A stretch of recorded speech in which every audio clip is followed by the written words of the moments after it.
Kita akan bercermin pada dua kasus di Ungaran, Jawa Tengah dan juga di Jember, Jawa Timur, di mana keadilan terasa mahal dan juga kejam untuk wong cilik. Di Semarang, Jawa Tengah, oknum polisi mengkriminalisasi sepasang petani, sementara di Jember, Jawa Timur, begitu mudahnya memperkarakan membuat seorang nenek 70 tahun menjadi tersangka atas pencurian sebatang pohon. Penegakan hukum berbagai kasus di negeri ini acap kali mengingkari rasa keadilan dalam masyarakat. Diskriminasi hukum kerap dipertontonkan aparat penegak hukum.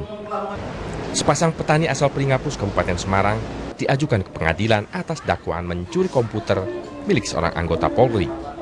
Slamet dan Muntamah dilaporkan setelah mereka melaporkan oknum anggota polisi Sri Margiono atas dugaan penipuan 170 juta rupiah bermodus mampu meloloskan anaknya ke sekolah bintara Polri.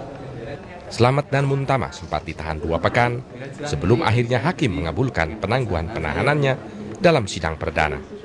Ini tentu ironi saat seorang anak pejabat tinggi tersangka kasus kecelakaan yang menewaskan 2 orang tidak ditahan penyidik. Di Jember, Jawa Timur, seorang nenek berusia 70 tahun ditetapkan sebagai tersangka pencurian sebatang pohon yang dilakukan anak lelaki dan cucunya. Pelapornya tak lain anak perempuannya. Galib jadi kampung mereka tinggal bertetangga. Pohon bayur yang menjadi sengketa tumbuh di lahan milik pelapor. Namun sang nenek mengaku dirinya lah yang menanam pohon tersebut. Sejatinya kasus yang menjerat nenek Artija ini bisa diselesaikan dengan pendekatan nilai kearifan lokal atau pendekatan sosiokultural kekeluargaan. Tim Liputan Metro TV. Kita akan membahas terkait dengan hukum yang seolah-olah tajam ke bawah namun tumpul ke atas dengan 3 orang narasumber. Yang pertama saya ingin perkenalkan terlebih dahulu. Ada pengacara sekaligus aktivis Taufik Basari.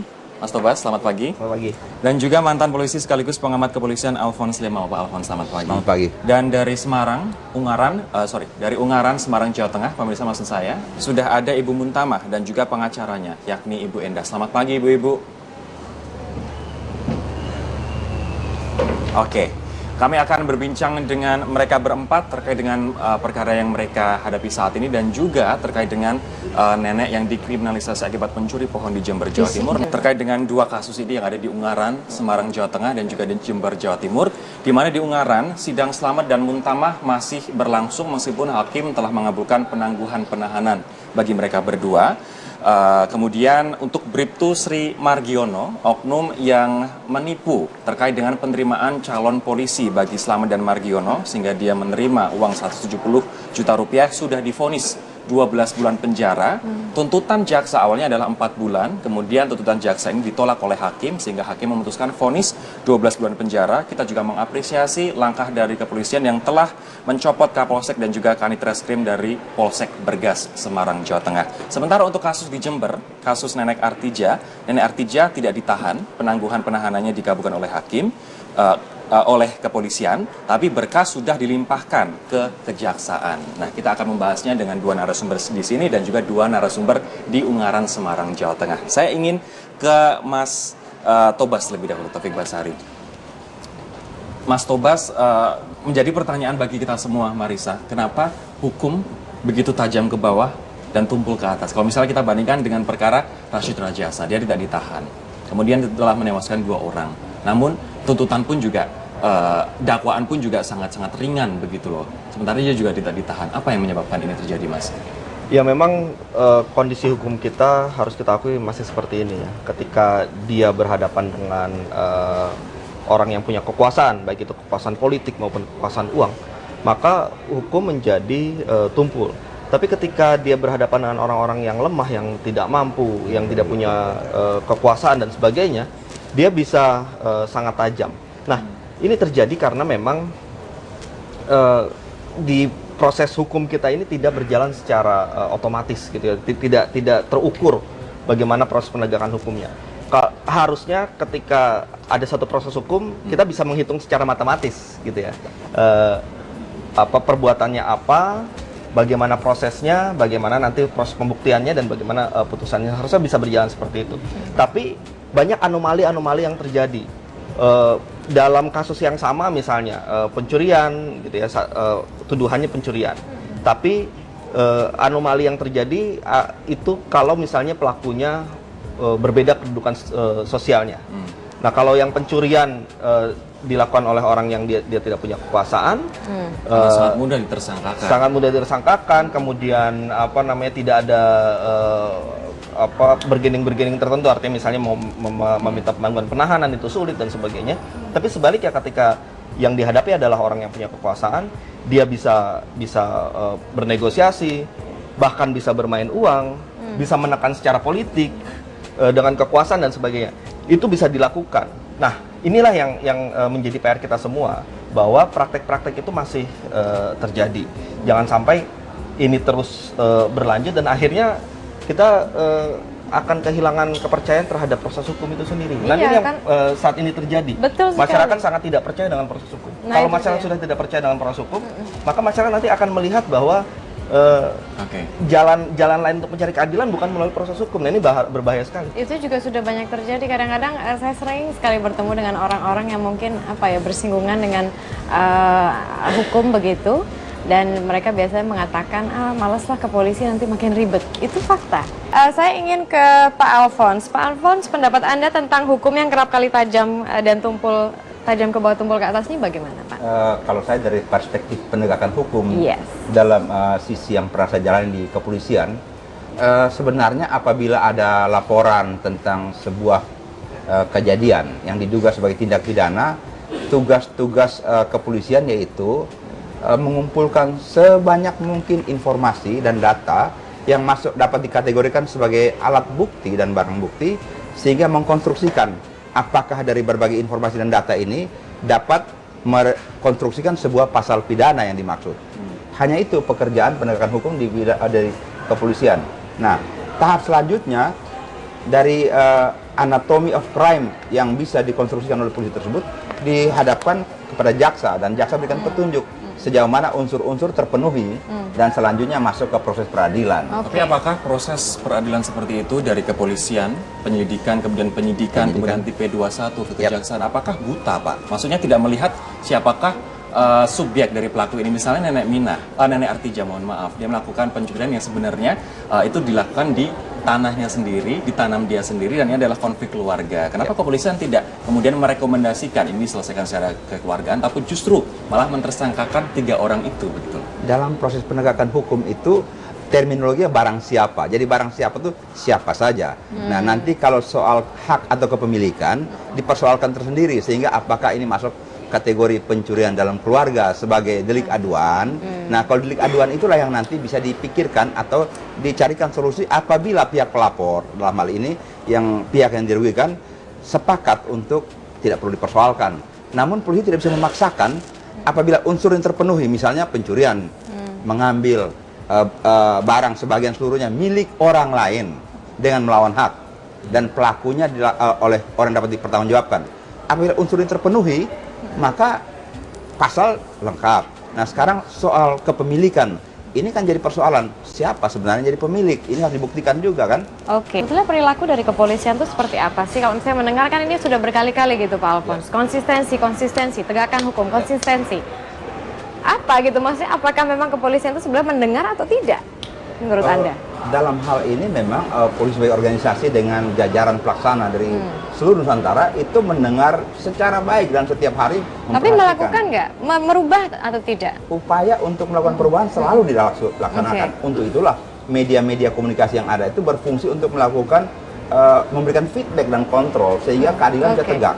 Karena memang niat baik untuk perbaikan itu sangat besar, sangat kuat, tapi pelaksanaannya memang harus kita kawal dengan baik supaya berjalan. Baik. Oke, kita akan bergabung ke Semarang, nampaknya Ibu Muntamah dan juga Ibu Endah, mohon bisa diceritakan tidak ya kronologi bagaimanakah kasus ini berlangsung sampai Anda kemudian memberikan pelicin 170 juta sampai kemudian Anda ditersangkakan dengan sangkaan mencuri komputer. Silakan Ibu. Pada awal mulanya, klien saya bernama Ibu Muntamah ini punya seorang anak yang bernama Nur Said. Nur Said itu ingin menjadi polisi dan berhubungan dengan yang bernama Sri Margiono, berpangkat Brigadir 1 polisi. Dia menjanjikan akan meloloskan Nur Said sebagai anggota polisi. Tapi setelah keluarga, yaitu Bapak Selamat dan Ibu Muntamah, memberikan sesuatu permintaan saudara Sri Margiono, yaitu uang senilai 150 juta. Ternyata sesuai permintaan ibu itu tidak terkabul dan saudara Nur Said tidak bisa diterima menjadi anggota polisi. Yang pada akhirnya Ibu Muntamah kecewa dan meminta uangnya untuk dikembalikan sesuai dengan perjanjian awal. Tetapi setelah Ibu Muntamah datang ke rumahnya bersama suaminya untuk menagih uang yang akan dijanjikan kembali, malah tidak diberi. Nah, di situ ada sebuah komputer, seperangkat komputer yang mau dipinjam oleh Ibu Muntamah. Sebetulnya Ibu Muntamah itu pinjam, tetapi tidak tahu malah Ibu Muntamah dilaporkan sebagai pencuri. Pada waktu meminjam komputer, saya dengar ada istrinya, Desi, yang secara sukarela membantu mencopotkan kabel-kabel dikarenakan Pak Slamet tidak bisa mencopot kabel komputer, Ibu. Jadi dalam artian Ibu Desi sebenarnya mempersilahkan meminjam. Apakah betul seperti itu kronologinya? Ya, Ibu Desi ikut membantu untuk melepaskan kabel-kabel itu dan mengemasi. Setelah itu Ibu Desi juga ikut membantu membawa pulang. Baik, Ibu Muntamah sendiri sudah ditangguhkan penahanannya sejak kapan, Ibu? Kalau beberapa waktu yang lalu ditahan, sekarang kan sudah pulang ke rumah. Sejak kapan ada di rumah? Ya, Ibu Muntamah keluar dari tahanan yaitu tanggal 13 Maret 2013. Oke, Ibu, Bribtu Sri Margiono telah divonis 12 bulan oleh pengadilan. Bagaimanakah tanggapan Ibu? Saya tidak terima. Alasannya? Saya tidak terima itu. Akhirnya Majelis Hakim memvonis 1 tahun untuk saudara Sri Margiono sebagai terdakwa. Apakah Ibu akan mengajukan banding atau seperti apa? Saya sebagai korban tidak bisa mengajukan banding. Mas Tobas, ini saya pengen membandingkan aja ya. Misalnya nih, kalaupun Pak Slamet dan Ibu Muntamah ini nantinya dinyatakan bersalah. Misalnya dalam kasus pencurian komputer, itu hukumannya berapa lama sih? Ya kalau soal berat ringannya hukuman itu semua kewenangan dari hakim untuk melihat beberapa ukuran yang terjadi dalam satu perbuatan. Ya. Misalnya bagaimana perbuatan itu dilakukan, apakah ada niat jahatnya, kerugian yang ditimbulkan dan sebagainya. Kita tidak bisa membuat standar satu perbuatan ini harusnya sekian hukumannya dan sebagainya. Jadi tergantung dari kasus itu sendiri. Tapi kalau maksimalnya pencurian, kalau Anda ya, perhatikan kasus misalnya kalau dianggap terbukti kemudian memang pencurian itu terjadi dan sebagainya, bisa sampai 5 tahun. Bisa sampai 5 tahun maksimal begitu ya. Nah, kita bandingkan dengan Bribtu Sri Margiono ini, dia kan sudah divonis gitu ya 1 tahun penjara. Tanggapan Anda? Sama juga ya. Berat ringannya hukuman itu tidak bisa kita tentukan atau kita bisa ukur tertentu karena sangat kasuistis. Tapi kalau kita lihat fakta-faktanya, dia kan istilahnya menipu pasangan petani ini. Ayo bayar ke saya 170 juta, nanti anakmu tak janjiin masuk polisi. Ternyata tidak begitu gitu. Nah, itu dari fakta ya, begitu dari bisa? kasus itu yang kita bisa lihat adalah karena pelakunya adalah seorang aparat penegak hukum, dia pejabat, dia aparat negara, maka memang harus ada pemberatan ya dari tindakan yang dia lakukan. Tapi faktanya justru malah karena dia penegak hukum biasanya justru malah ringan. Setuju nggak, Mas? Kasuistis sih kalau menurut saya. Jadi ada juga yang beberapa kasus yang melibatkan aparat penegak hukum dia dihukum berat, ada juga yang dihukum ringan. Tapi kita harus ngelihatnya dari seluruh prosesnya sebenarnya. Jadi tidak hanya di ujung di soal putusan saja. Jadi di awal sejak dari bagaimana kasus itu proses di tingkat penyidikan, kemudian di tingkat penuntutan sampai di pengadilan. Pak Alfon, sebentar nanti saya akan tanya lagi terkait dengan apakah hukum ada mekanisme bahwa ada hukum yang nanti bisa diselesaikan di luar jalur hukum atau maksudnya kekeluargaan seperti itu. Namun saya akan bergabung ke Semarang terlebih dahulu. Ibu Endah dan juga Ibu Muntama masih bersama kami ya. Ibu Endah, pada waktu setelah Anda melaporkan, Ibu Muntama melaporkan ke Polsek Bergas terkait dengan apa yang sudah Bribtu Sri Margion ini lakukan, apakah ada intimidasi dari keluarga ataupun kerabat dari Bribtu Sri Margion ini kepada keluarga Ibu Muntamah dan Pak Slamet? Saya dari pengacara keluarga, saya ditunjuk oleh keluarga Slamet. Oke. Adakah intimidasi Ibu dari keluarga ataupun kerabat Pak Sri Margiono terhadap keluarga Ibu Muntamah dan Slamet? Iya, ada intimidasi. Bentuknya seperti apa Ibu Endah kalau kami boleh tahu? Oke. Kita akan mencoba nanti untuk menghubungi kembali, nampaknya di sana ada gangguan audio kembali. Kita akan ke Pak Alfon. Pak Alfon, kalau misalnya kita melihat apa sebenarnya ketentuan hukum itu bisa diselesaikan di luar jalur hukum dan apa ketentuannya hukum bisa diselesaikan menurut koridor hukum? Tidak adakah misalnya melihat kasus ini sepele atau tidak, kemudian memberikan dispensasi seperti yang terjadi di Jember, mencuri pohon dilakukan oleh keluarga sendiri terkait dengan kasus kekeluargaan? Tidak adakah koridor ketentuan hukum yang bisa mengatur bahwa ini bisa diselesaikan secara kekeluargaan begitu? Dalam proses penegakan hukum sebagai penyidik hanya dua aspek yang dilihat. Satu, delik aduan, kedua delik umum. Nah, kalau dalam delik aduan ini yang bisa dicarikan solusi secara musyawarah. Nah, sedangkan kalau delik umum memang polisi punya pekerjaan hanya membuktikan, mengumpulkan berbagai informasi dan data, terus serahkan. Karena kalau polisi selesaikan sendiri di situ, nanti polisi berfungsi sebagai jaksa. Tapi adakah misalnya tindakan persuasif dari kepolisian terhadap pelapor? Kalau tadi Anda mengatakan ini adalah delik aduan. Yep. Persuasif kepada pelapor, kenapa tidak diselesaikan secara kekeluargaan kalau misalnya ini merupakan kasus yang sepele dan melibatkan hubungan keluarga begitu loh? Dalam prinsip pelayanan, harusnya polisi kerjakan itu. Harusnya seperti itu. Seperti itu. Dan kalau yang saya pelajari dari kasus yang di Jember, kalau tidak keliru, pada saat mulai disidik dan masuk ke jaksaan, petunjuk jaksa agar dicarikan solusi dengan keluarga. Namun masalahnya, pelapor dalam hal ini sangat keberatan yang dia katakan, saya menuntut kakak saya karena dia motong pohon dengan anaknya. Nah, dalam proses penyidikan berkembang situasi, ternyata Ibunya yang mengakui. nyuruh potong pohon, ibunya yang nyuruh. Nah, dalam hal ini karena menyuruh melakukan, dalam delik dalam unsur penyertaan ini jadi masalah baru. Nah, sedangkan anaknya yang pelapor ini bilang, saya nggak mau laporkan ibu saya, mau laporkan kakak saya dan ponakan saya kurang ajar katanya. Nah, ini ada kesulitan memilah-milah ini kan. Oke. Nah, masyarakat perlu tahu supaya duduk persoalannya tidak hitam putih, tajam dan tumpul ke atas dan ke bawah. Dua kasus yang menimpa wong cilik, baik di Ungaran, Semarang, Jawa Tengah, dan juga di Jember, Jawa Timur. Kalau di Ungaran kita tahu ada Slamet dan Muntana yang merupakan korban penipuan oknum polisi, kemudian malah ditersangkakan dalam sangkaan pencurian komputer, sementara dalam kasus di Jember, Nenek Artija justru disangkakan dengan sangkaan mencuri pohon di tempat keluarganya sendiri.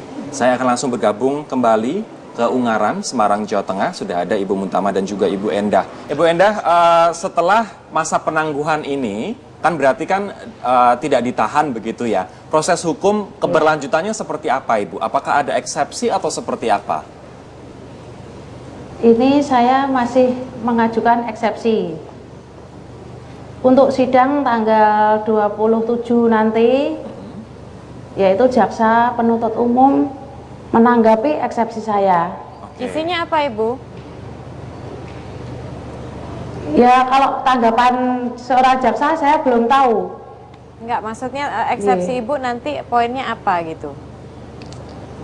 Oh, poin-poinnya ya seperti dalam penyidikan itu tidak diberi pendampingan. Padahal jelas-jelas Pak Slamet itu melakukan tindak pidana pencurian, itu dituntut maksimal 7 tahun.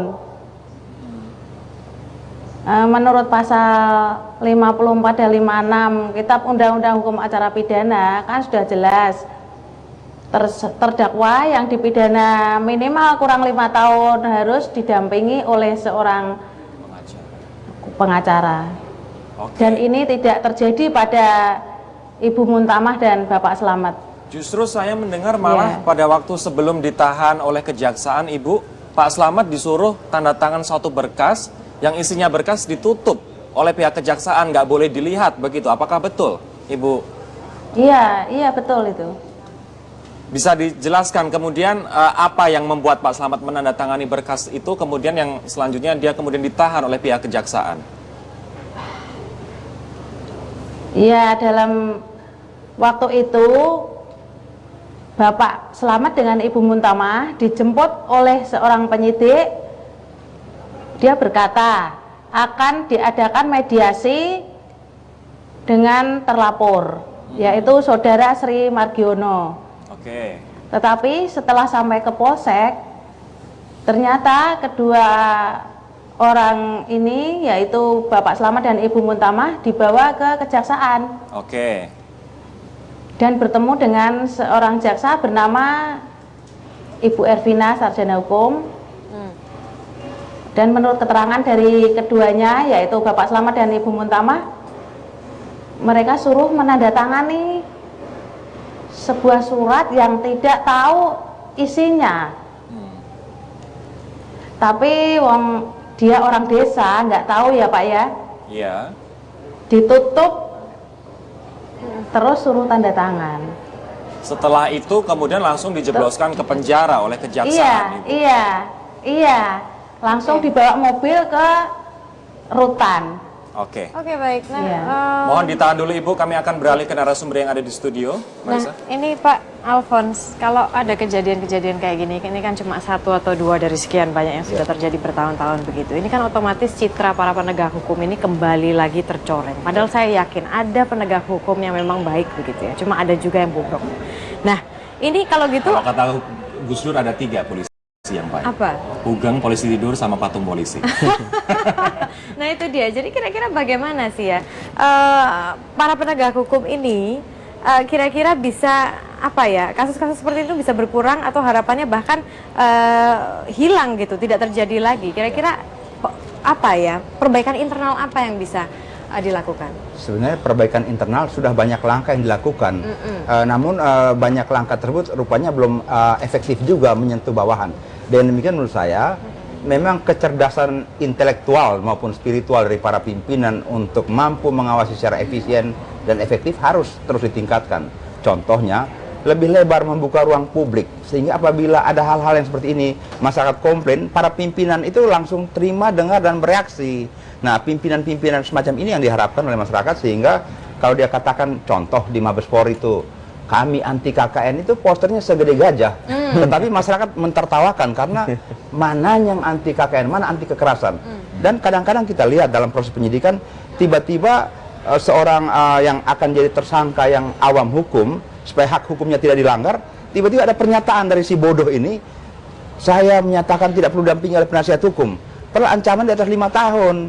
Nah, bisa terjadi nanti di depan sidang, dia bilang saya disuruh teken itu oleh penyidik yang pikir dia pintar. Tetapi sebenarnya masyarakat awam melihat, ini penyidik-penyidik yang tidak punya integritas dan mempermalukan organisasi Polri. Nah, sedangkan kalau ada orang-orang yang mencintai organisasi ini dan mengkritik, dianggap sebagai oposisi. Nah, Jadi berarti pengawasannya bagaimana dong untuk benar-benar oke, maksudnya ini tidak akan terjadi lagi ke bawah-bawah gitu loh. Nah, itu yang saya katakan, kecerdasan intelektual itu sekaligus dan spiritual.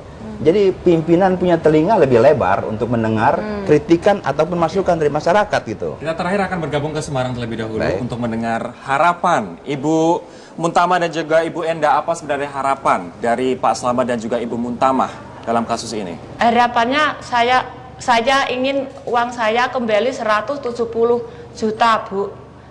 Dan tersangkanya itu harus dihukum dan harus itu pegawainya harus dicopot dan aku harus divonis bebas. Baik.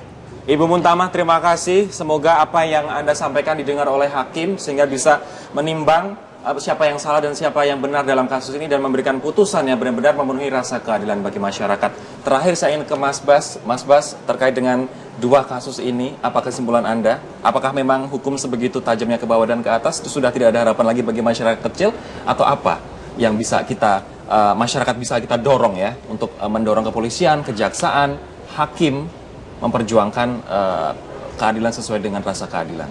Ya, saya pikir ini keadaan ini adalah keadaan yang darurat penegakan hukum ya. Artinya jangan kita biarkan, kita harus perbaiki. Kalau misalnya kita biarkan, kita anggap ini sebagai hal yang biasa, orang makin tidak percaya pada hukum, maka bisa runtuh nanti negara hukum kita. Nah, jadi ini peristiwa kasus-kasus yang banyak ini ya harus kita inventarisir, kita bikin satu evaluasi yang mendasar, sehingga kita bisa tahu ini problemnya ada di mana. Apakah di budaya kultur penegakan hukumnya kah, atau memang sistemnya masih ada yang harus diperbaiki dan sebagainya. Dan ini harus segera kita sikapi dengan serius. Nah, ini singkat saja, tingkat kepercayaan masyarakat terhadap para penegak hukum sekarang berada di level mana?